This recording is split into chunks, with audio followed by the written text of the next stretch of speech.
I am Emma, 29 years old, and I have always been known as the responsible one in every circle I have ever been a part of. Growing up in a small town in Ohio shaped me into someone who had to be very aware of money from a young age. I was the teenager who helped my parents cover overdue bills and watched them cry at the kitchen table because the mortgage was late again. I worked 2 part-time jobs all through college while juggling classes because I could not stand the idea of being in debt or being a financial burden on anyone. I have been fiercely independent ever since, and I think that is why I am hypersensitive to fairness when it comes to money. I know what it feels like to count every single dollar, and I do not tolerate being taken advantage of. My friend group is small but solid, people I have trusted for years. Sarah, also 29, has been my best friend since our freshman year of college. Hannah, 30, works brutal shifts as a nurse but never lets it stop her from being there when someone needs her. Mark, 28, is the funny one, the kind of guy who keeps everyone laughing no matter what. And then there was Jenna, 31, who used to be the fun mom friend everyone adored. She has a 6-year-old daughter named Sophie, and for a long time she was like a little niece to all of us. Jenna's ex walked out when Sophie was 2 years old, and we rallied around her. We offered to babysit, we helped cover coffee or lunch when she was struggling, and we made her feel included in everything we did. We genuinely loved Jenna and Sophie, and felt like we were supporting a friend who had been dealt a difficult hand. But there is a very clear line between helping a friend and being manipulated, and what happened at that brunch changed everything. It was a sunny Sunday, and we had planned to check out this trendy cafe downtown that had been blowing up on TikTok. It was one of those places where you paid extra for fancy latte art and overpriced avocado toast, but it felt like a treat to go there every once in a while. Normally, when our group goes out, we spend around $40 to $50 each, including the tip. It is not cheap, but it is manageable, and we have always had a rule to split the bill evenly because we usually order similar things. I budgeted for that just like I always do. That morning, Jenna arrived dressed to the nines, wearing a designer jumpsuit and looking like she had walked straight out of an Instagram photo shoot. Sophie was dressed just as impeccably, with a bow in her hair and tiny designer sneakers. At first, I thought it was sweet that Jenna wanted to dress up for brunch, but within minutes of sitting down, things took a turn. She waved over the waiter with the kind of confidence that made it seem like she owned the place and immediately began ordering. She smiled and said, "Sophie's been such a good girl this week, she deserves a treat," before ordering a $45 lobster mac and cheese for her 6-year-old daughter. I exchanged a glance with Sarah, who silently raised an eyebrow, but neither of us said a word. Then Jenna ordered 2 appetizers, a smoothie for herself, a smoothie for Sophie, a truffle flatbread, and a charcuterie board. At this point, I thought maybe she was just trying to share with the table, but she positioned all of it directly in front of Sophie and herself. Then came the seafood tower, followed by wagyu sliders, and finally a $90 chocolate dessert platter, which she justified by saying, "Sophie loves chocolate." When the bill finally came, my stomach dropped. The total was $1,542.80. We had never had a bill even close to that before. I waited for Jenna to acknowledge that she had ordered way more than the rest of us, but instead she looked up and said casually, "Okay guys, $220 each plus tip." As if that was the most reasonable thing in the world. At first I laughed because I genuinely thought she was joking, but she was not. She said it again, insisting that we always split evenly and that was the rule. I told her calmly, "I am not paying for Sophie's wagyu sliders and your dessert marathon, Jenna." Her expression immediately changed and she shot back sharply, "Wow, you cannot afford to help out a single mom? That is so selfish." The entire table went silent. Hannah's eyes went wide and even Mark stopped making jokes. I could feel the tension building, and that is when I snapped. I said, "I am not your baby daddy, Jenna. You decided to play Feed Sophie the royal banquet. That is on you." Jenna stood up, scooped Sophie into her arms, and stormed out of the cafe, leaving us with the check. I was not about to get scammed, so I calmly called the waiter over and explained that we wanted the bill split fairly based on what each of us ordered. It took him 20 minutes to go through everything and itemize it, but he was kind and understanding. I paid my $48, tipped generously, and left feeling frustrated but also proud that I stood my ground. That night, Jenna's texts started coming in. "You are a cheap brat. I thought we were friends. I am struggling, Emma." I ignored every message because I was too angry to respond. A week later, Sarah sent me screenshots that made my blood boil. Jenna had hosted a brunch with her neighborhood mom group and was bragging in their group chat, saying, "They should cover my meals. I am raising a kid, they are not. It is called girl math." She admitted that she had been doing this to us for months, intentionally over-ordering and using guilt to make us cover part of her meals. She even called it finessing free meals. Reading those messages felt like a punch in the gut. We had been nothing but supportive of her, and she had been bragging about manipulating us. I immediately started a group chat with everyone except Jenna and shared the screenshots. Hannah, who had always defended Jenna, was completely shocked. Even Mark, who usually stayed out of drama, said he felt betrayed. We decided it was time to teach her a lesson. The next time we had brunch, we simply did not invite her. No drama, no explanation. Then we planned a weekend trip together and posted every detail on Instagram. Jenna saw the posts and started blowing up our phones, calling us fake friends, bullies, and child-free mean girls. That was when I finally responded and told her, "This is what happens when you scam your friends for wagyu sliders." She left the group chat in a storm of crying emojis and angry messages. A few days later, Sarah told me that she had shared the screenshots with Jenna's mom group, and they turned on her too. Jenna had built up this image of being a hardworking single mom, someone who deserved sympathy and support, but now everyone saw her for what she was, manipulative and selfish. Suddenly, no one wanted to invite her anywhere. Do I feel bad? A little. I know that being a single mom is hard, and I would never fault someone for needing help. But I also know what it feels like to struggle, and I would never take advantage of my friends. Jenna wanted to live like an influencer on our dime, and now she's eating brunch alone. 2 weeks passed after that chaotic brunch and the fallout that followed. Jenna had gone completely silent in our group chat, and honestly, I thought she had finally decided to retreat and reflect. I was wrong. Late one night, I got a text from her. It was one of those overly sweet openers that made me immediately suspicious, something along the lines of, "Hey, can we clear the air?" I could already feel my patience thinning, but I decided to read it. She wrote that she was just trying to make Sophie feel special, and that I had humiliated her in front of everyone. She claimed she was broke, that she had been under so much stress, and that brunches were her only escape, her only way to feel normal, and like she still had a life outside of parenting. I sat there staring at my phone, feeling a mix of anger and exhaustion. I do understand wanting to treat your child, I understand wanting a break, but what I do not understand is bragging about manipulating your friends. I told her exactly that, saying that I empathized with her wanting Sophie to feel special, but she crossed a line when she openly mocked us for paying her bills. I thought maybe that would make her realize how serious this was, but instead she doubled down. She told me, "You don't get it because you don't have kids," as if that somehow excused everything she had done. It felt like she was twisting her choices into a moral high ground, as if being a parent gave her a free pass to take advantage of the people around her. That same evening, Sarah called me, her voice tight with frustration.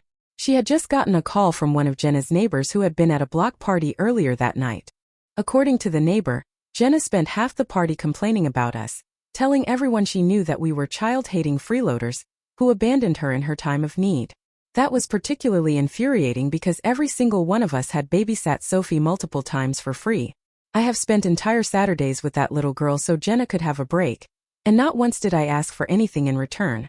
Sarah has taken Sophie to doctor's appointments when Jenna could not get off work. Hannah has shown up at Jenna's apartment with groceries when she was short on cash. And now we were the villains because we refused to subsidize her seafood towers and wagyu sliders.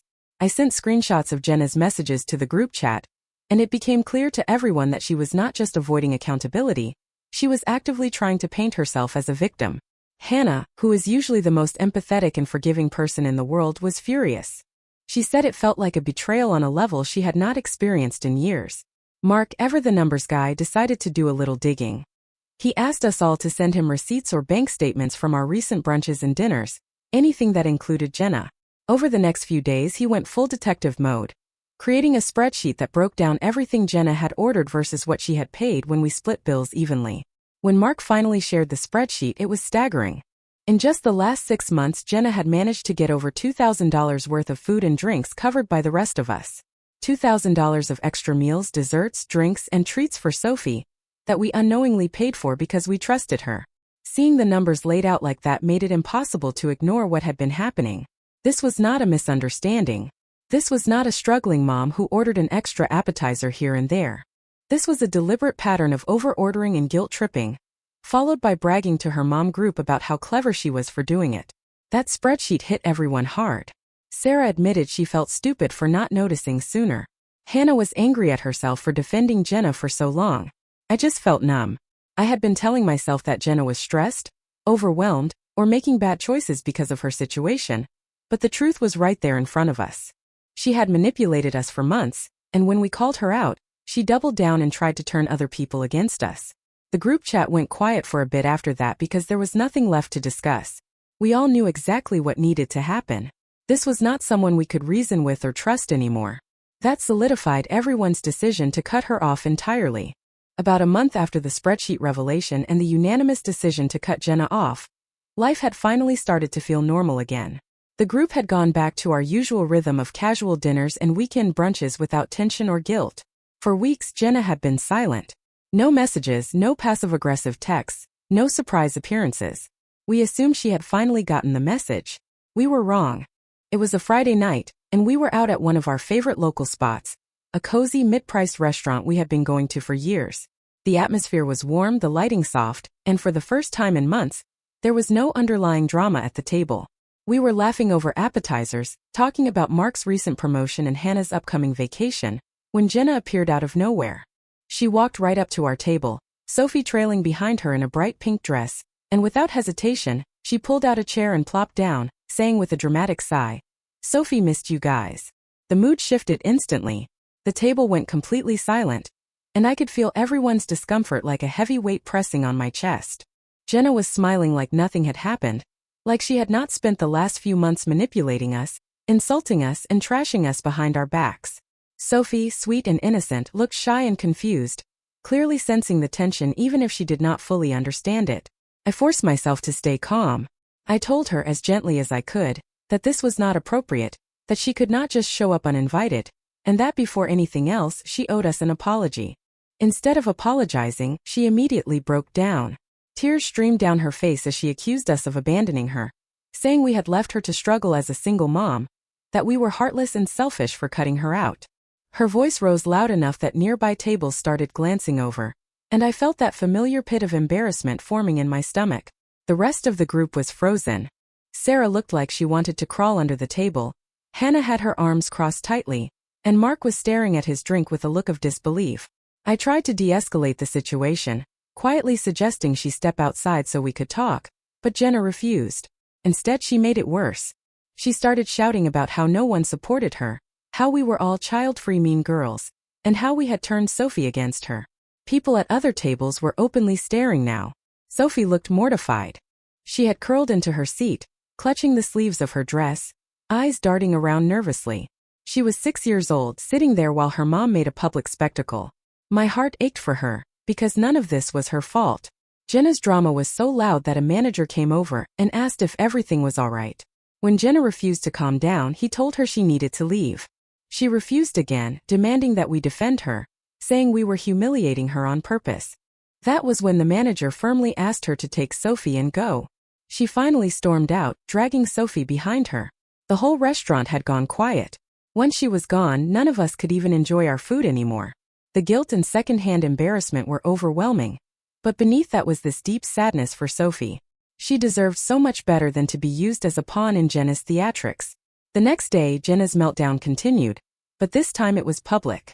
She posted a long rant on Facebook, accusing us of being toxic fake friends who hated single moms, calling us judgmental, selfish, and saying we had turned into mean girls who excluded her because she has a child. She tagged all of us by name, hoping, I assumed, to rally sympathy. Instead, it completely backfired. Her own friends and family started commenting, and the tone was not what she expected.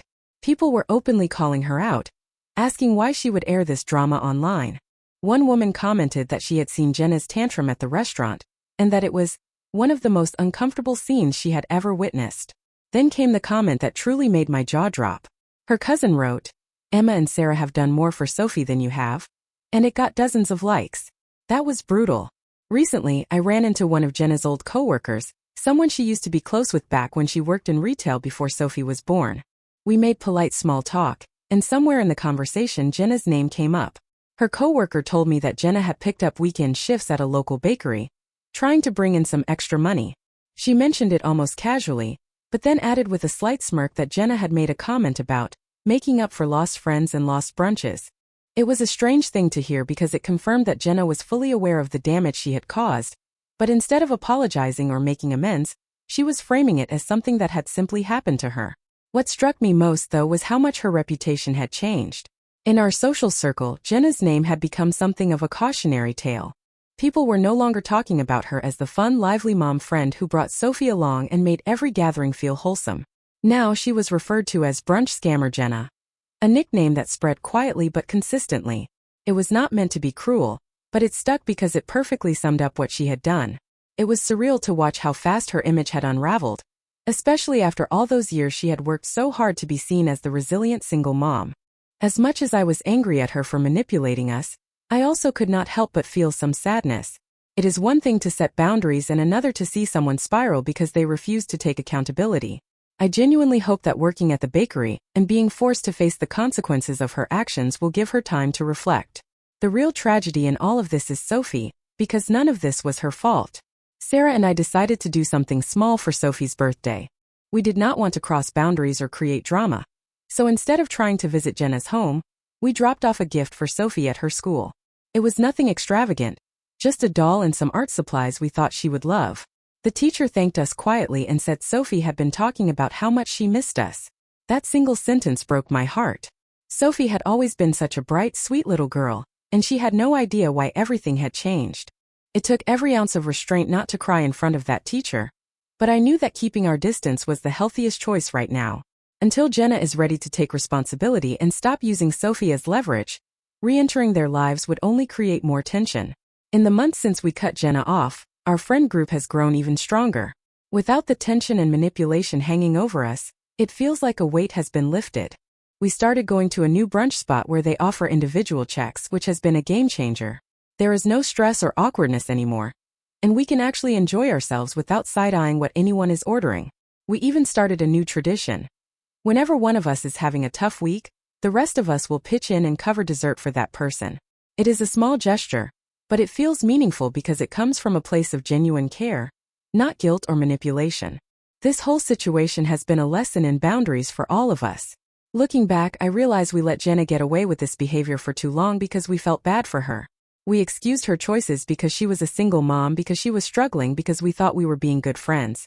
But the reality is that friendship is not about blindly giving without respect or reciprocity. It is about trust, support, and understanding. Jenna took advantage of that trust, and it cost her every single one of her closest friends. Her downfall was not just about the money. It was about the entitlement and the way she used Sophie as a shield. She weaponized guilt, sympathy, and her daughter's innocence to get what she wanted, and that is something none of us could ignore anymore. I truly hope she learns from this and stops treating Sophie like a prop to justify her actions. As for me, I have stopped second-guessing whether I was the villain in this story. For weeks after that first confrontation, I replayed it in my head, wondering if I should have been kinder, softer, more forgiving. But every piece of evidence, every betrayal, every text and screenshot and awkward dinner confirmed that I did the right thing. I set a boundary I should have set months earlier, and I am proud of myself for it. It is not easy to call out manipulative behavior, especially from someone you once loved like family, but it was necessary. Now, when our group meets up for brunch or dinner, there is laughter again. There is no underlying tension, no hidden resentment. We look out for each other, we help each other when we are struggling, and we do it because we want to, not because someone is manipulating us. Jenna's absence has been felt, especially because of Sophie, but it has also been a reminder that friendships thrive on honesty and mutual respect, not guilt or exploitation.